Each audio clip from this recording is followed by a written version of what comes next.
You actually start out in the book talking about the Dark Trinity, so Yes. lay that foundation. Yeah. Well, the question is, okay, if they're coming back, which gods are coming back? Right. You know, and the gods are, because, you know, America is not like it was one nation, it's people of every nation. It's the West. But America patterned itself on Israel. When it was created, it was the Puritans said, this is Israel. So Western culture has Israel in the thing. So if we turn away from God, the same gods that came to Israel in its fall are coming back to America and the West. So what were the gods? I call, in the Return of the Gods, I call it the Dark Trinity. And the first of the Dark Trinity is known as the possessor. His name means the possessor, the owner, the master, the Lord. And we know him, in Hebrew, that word is Baal, or Baal. Baal. So the first, you know, so you always see Baal at the beginning. He's like that first spirit that comes back and says, I'm gonna bring my friends. So you always see that it's Baal and the gods. So the first thing would be that if America ever starts turning, so when did that happen? It happened in the early 60s. We started, that's the first time we said, we're gonna take God out of the school, we're gonna take prayer, we're gonna take the word out. Just a little thing, it won't do a big deal.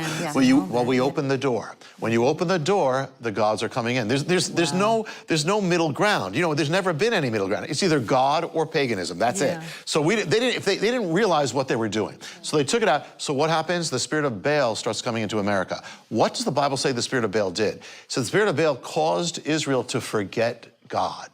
So what it's been doing since then is causing America to forget God, forget we ever knew God.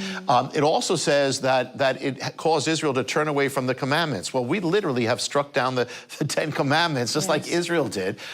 It's the spirit that, see, the gods are pagan. So if they come back now, it's a little different for them. They come back to a Christian nation, quote Christian, or they're going to seek, their mission is to take a Christian nation and paganize it, turn it into a pagan nation. And that's exactly what we have been seeing. And so one of the things Baal did is he seeks to drive God out of everywhere. You know, remember Elijah, and he just, well, what's been happening to America? First out of the schools, out of the culture, out of the public square, out of the universities, way out of the universities that were founded for God. The school system was founded for God. Baal is totally changed. Look at how far it's come. There's a spirit that's trying to take God out of anything, out of culture. It used to be, you know, well, this is before my time, but not by a lot. But, you know, the movies were the 10 Commandments, Ben-Hur, Quo Vadis, you know, it was all over the place. You know, and look, when you take God out, see, when you, the warning is from Jesus, the house will not stay empty.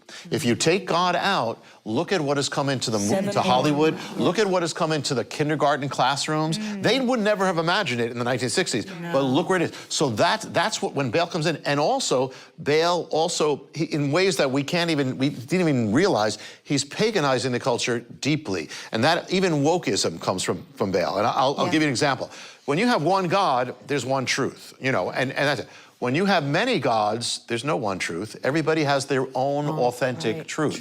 And so everybody says, well, there's no real truth. It's all relative. So, and also remember, if you're an idol, if you're a pagan, you make your own God. You create your own God. You know, so that means you can create truth. You can create reality. That's wokeism. I create my own reality. If a man says he's a woman, that's his authentic reality. You can't argue. If he says he's a tree, that's the same thing. That's what's happening in our culture. Also, when you take God out, everything becomes God. Everything becomes deified. So sex becomes God, entertainment becomes God, the computer becomes God. All things become God. And the name Baal actually means, it means master. So remember, the idea was, you know, everybody do your own thing. You're gonna be free. We're gonna give you free. Women, you're gonna be free. Men, you're all gonna be free. What's happened is we're more in bondage now than ever. We are driven by Baals. We are driven by drug. We are driven by addiction more than ever before. That's what happened, including technology. I know you wanted to get to that. Yeah. Well, I do want, right quick, we will go to technology, but we also have to mention in the 70s, 73, Roe v. Wade. Oh, it's coming. So that's coming 60s, with the God. That's one of the gods. The 70s. So we can see every decade where they entered through another door. It gets more and exactly more. Because you look like in the 60s, you have the first steps, but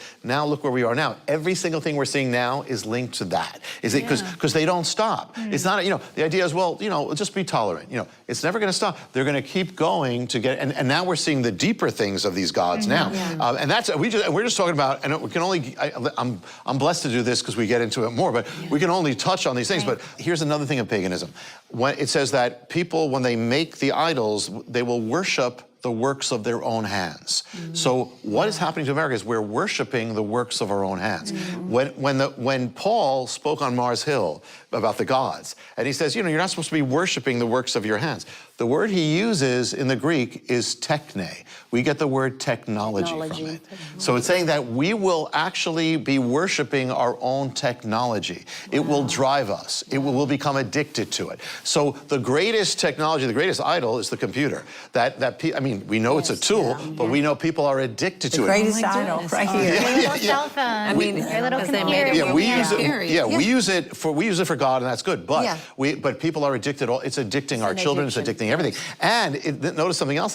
It says those who make the idols become like them. So what's happening is humans, you know, are becoming less human. They're becoming less able to interact. They're becoming more like the computer. While the computer's becoming more human, people are becoming. This is an idol. And the other thing about this is everything goes back to the Bible. The other thing is that with an idol, you know, they make this idol and they say this idol is God. They actually said the idol was God. So there's a confusion in the pagan world that between reality and image. The idol is God. So what we're seeing is the confusion. We have now virtual reality. It's confusing reality. The virtual becomes real, and the real fades out. People are so in their computers that the real becomes virtual. That's all paganism in an end time form.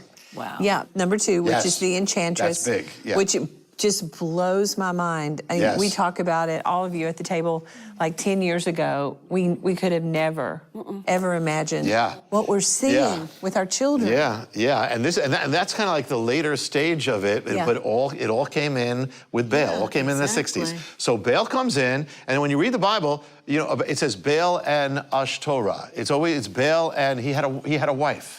And I mean, and she's all over. I mean, she wasn't faithful, so she was all over the place. But she's called in the Bible Ashtoreth, but she's all over. She's called in the Middle East. You've heard of all these names. Ishtar. That's where you get Ashtoreth, Ishtar. Also, when she went into the Greek lands, she became Aphrodite. And then when she went to Rome, she became Venus. But she's all over. And people wonder where those names come from, like in mythology. But they're actually spirits behind them. Definitely, because you see the same attributes in every land, the same thing. So she's the goddess of sexuality, but of sexual immorality. She's the goddess of self-gratification. She can't control herself. You know, she's also the goddess of destruction at the same time. And she's called the harlot, or the prostitute goddess. So because she was a prostitute, you know. In the book, I call her the Enchantress because she's also called the one who enchants, the enchanter. But I'll call her Ishtar because that's the most kind of common thing. So what happens is, first you have Baal, then when Baal comes in, the next thing to come in is the goddess. So look at what happened in America. We start turning away the early 60s. What happens? We would expect something to happen that would revolutionize sexuality. We have the sexual revolution. Happens like clockwork. And if Baal is, you know, Baal, they're all trying to possess America or possess the West. And so Baal tries to possess it the way we said, just get God out, and then materialism, all that. But the Enchantress, Ishtar, does it through sexuality. And that is that she starts overturning the biblical sexuality, biblical values about family, gender, sexuality, marriage, and starts replacing them with pagan values. Everything we say, the new morality, it's all pagan. It's what they had back then. So we start seeing fornication. We start seeing marriage starts getting weakened. We start seeing extra, and the other thing is she hated marriage. She's a prostitute. Prostitutes take marriage out of the marriage bed and they bring it into the culture, into the marketplace. So what happened? We watched America become sexualized. It's all over. Where did that come from? It came from the marriage covenant, taken out. And so when you do that, you not only sexualize the culture, but you weaken marriage. So she hated marriage. So what's happened since the 60s? Marriage has been weakened. Marriage has been broken. Broken families, broken homes, broken children. That is the sword of Ishtar. That's what she does. In Greek, she was called, the word for prostitute is porn or porne. So we get the word porn from this goddess. Her literature is the first pornography in the world. And then we link it with technology. Yeah, exactly. Yeah, you know, it's almost like, remember what Jesus said, when they come back, they're coming back stronger. So now they've got the web, now they got the internet, now they got the, you know, porn. Back then, on your phone. Yeah, on your phone. Back then, she just had stone. You know, they can make stone pictures. She spread all these stone pictures. Now you have technology. So pornography, and actually pornography means, the graphos of the porne means the writings of the prostitute. Wow. And the first ones we have is of Ishtar. So it's the word eros we get erotic from. Eros was actually a god, and it was born, the mother of Eros was this goddess. So this goddess produces porn, the goddess produces erotic. And so she possesses people by pornography. She possesses people by this whole spirit. And look at how many people are addicted to that. Oh my